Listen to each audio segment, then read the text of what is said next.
రుణాలుగా పొందారు డ్వాక్రా మహిళలు. ఎవరు నించున్నారండి డ్వాక్రా మహిళల కోసం? కూడా వైఎస్ఆర్ కాంగ్రెస్ పార్టీయే నించుంది. వైఎస్ఆర్ కాంగ్రెస్ పార్టీయే ముందుకొచ్చింది.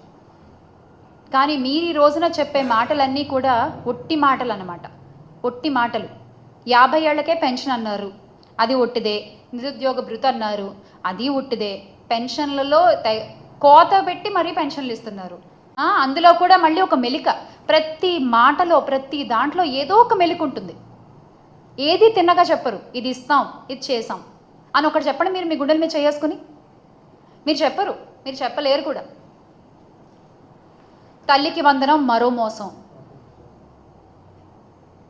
ఇక దీపం గ్యాస్ సిలిండర్ అయితే 3 అన్నారు, అది 1 అన్నారు. ఆ 1 వస్తుందో రాదో కూడా తెలియదు ఇప్పుడు. అది ఇంకో పెద్ద మోసం. సూపర్ 6 అయితే ఉట్టి దగా. అసలు ఆడబిడ్డ అనేది దగా. ఇక ఉచిత బస్సు గురించి మాట్లాడుకోవాలి మనం ఇక్కడ. ఉచిత బస్సు గురించి అయితే మొన్న మా జగన్మోహన్ రెడ్డి గారు కూడా అన్నారు, మా పార్టీ అధినేత.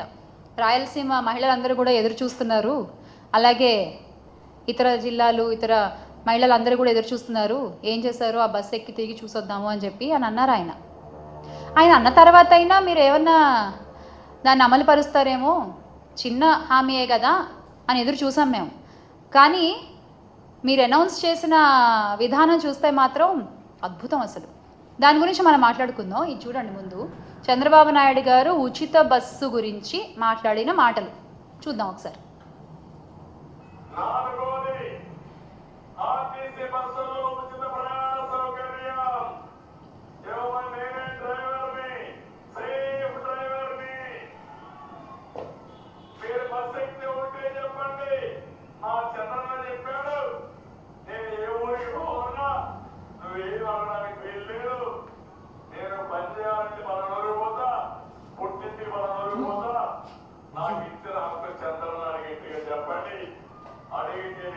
చెప్పండి, ఏమీ భయపడక్కర్లేదు.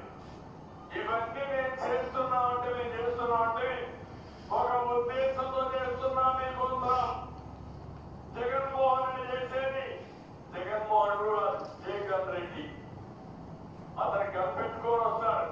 నేను అట్ట కాకుండా సేవాభావంతో ఎదురుకు వస్తా. 4వది ఆర్టీసీ బస్సుల్లో ఉచిత ప్రయాణ సౌకర్యం.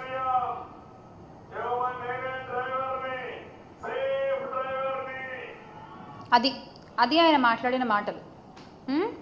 జగన్ రెడ్డి గారు అయినా కూడా ఆ గన్లోంచి వచ్చే ప్రతి బుల్లెట్ కూడా చాలా సూటిగా వెళ్ళి తగులుతుంది. ఆయన నోట్లోంచి వచ్చే ప్రతి మాట కూడా అమలయ్యి మనకు కనబడుతుంది. కానీ మీరిచ్చే మాటలు ఎలా ఉంటాయి అంటే, ఈ రోజున గుమ్మడి సుధారాణి గారు చెప్పారు ఇదే ఉచిత బస్సు కోసం. ఆవిడ ఏం చెప్పారు, ఏ జిల్లాలో ఉండే మహిళలు ఆ జిల్లాల్లో తిరగడానికి మాత్రమే ఉచిత బస్సు అట. ఇక్కడేమో ఈయనేమంటారు, మేము ఈ పనికి ఈ జిల్లా నుంచి ఇంకో జిల్లాకి వెళ్ళాలంటే ఎక్కి చంద్రబాబు నాయుడు గారు నా పేరు చెప్పండి అంటారు ఈయన. కానీ ఈ రోజున అదే కూటమి ప్రభుత్వంలో గుమ్మడి సంధ్యారాణి గారు ఆవిడ ఏం చెప్తున్నారు, ఇందాక సభలో, ఇందాకే జస్ట్ ఒక అరగంట క్రితం, ఏ జిల్లాలో వాళ్ళు ఆ జిల్లాలోనే తిరగాలి. ఇది మీరే చెప్తారు, అది మీరే చెప్తారు. మీ మాటలు ఇలా ఉంటాయి. మా అధినేత జగన్మోహన్ రెడ్డి గారి మాట అంటే అది జరిగి తీరుతుంది అంతే.